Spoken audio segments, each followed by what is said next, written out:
कृष्णाय कृतिकिरीवशं सेमन्तकेन मणिना स्वयं उद्यमय दत्तवान्। सत्राजितम चैतन्य कृष्णाय किलीवशं, जो राजा सत्राजित हैं उनकी एक पुत्री है चैतन्य है। और क्या कहा कि सत्राजितम किम करो ब्रह्मान् कृष्णस्य किरीवशं सेमन्तके कुतस्य कस्मादत्ता सुता हरे। राजा सत्राजित जी के पास एक मणि है और जो मणि एक दिन में 8 बार सोना दान करते हैं। जो राजा सत्राजित जी हैं उनको एक दिन में 8 बार सोना प्राप्त होता है। इतने बड़े राजा हैं और जिस मणि में इतना सामर्थ्य हो 8 बार सोना का मतलब है 40 मन सोना। अगर वो मणि इस लोहे के खम्भे में स्पर्श करा दो तो लोहे का खम्भा भी सोना बन जाता है। उस मणि का सामर्थ्य कि एक दिन में 40 मन सोना तैयार करती है। अब इससे बड़ा कोई धनवान हो सकता है? अगर वो सेमंतक नाम की मणि आपको मिल जाए तो फिर तो बड़े बड़े प्रधानमंत्री राष्ट्रपति भी गरीब होते हैं, अडानी अंबानी भी गरीब होते हैं। उस सेमंतक नाम की मणि में इतना पावर है, अगर कोई मृत्यु हो जाए और उस मणि का स्पर्श हो जाए तो वो भी जीवित हो। लेकिन एक दिन भगवान कृष्ण ने अपने मित्र सत्राजित से कहा ये मणि मुझे दे दो, ये मणि मुझे दे दो। जैसे इस मणि को मांगा और मणि को मांगा तो राजा सत्राजित ने मना कर दिया।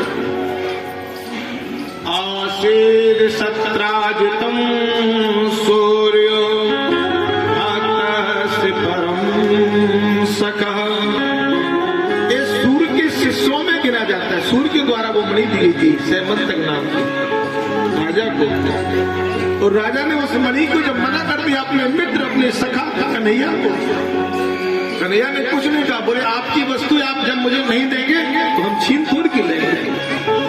जब ऐसा कहा, क्योंकि जिसकी जो चीज होती है उसका उस पर अधिकार होता है और बिना मांगे अगर मिल जाए तो सब कुछ अच्छा है और मांगे मिले तो फिर क्या करें? कहा जाता है बिन मांगे मोती मिले, मांगे मिले ना मिले। इसी लीलाधारी ने अपने शब्द विचार प्रकट किए हैं।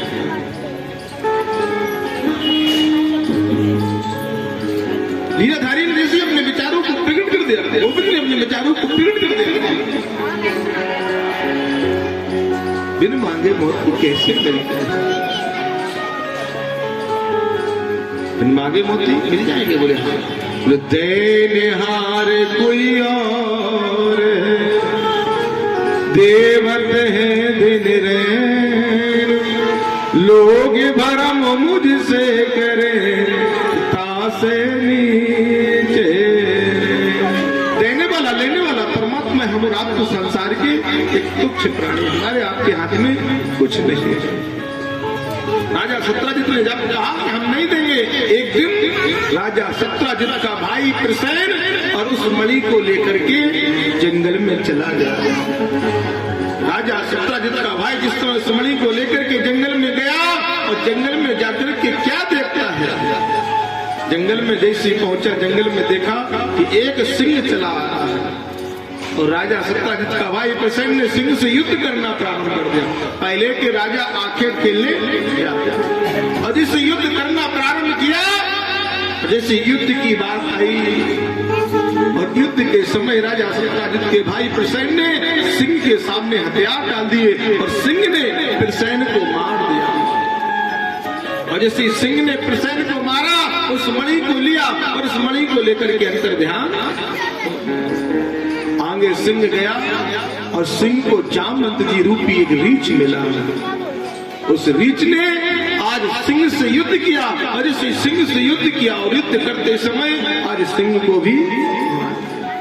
अब जामवंत जी उस मणि को लेकर के अपनी गुफा में प्रवेश कर जाते हैं और इसी अपनी गुफा में प्रवेश किया और प्रवेश करके आज उसकी पुत्री है जामवंती, और जामवंती वो मणि में खेल रही है। और बालक क्या जाने मणि की कीमत क्या होती है। जामवंती मणि से खेल रही है। राजा सत्यजित को जब पता लगा कि मेरी मणि की चोरी हो गई, ये चोरी कन्हैया को कलंक लग गया। अगर आज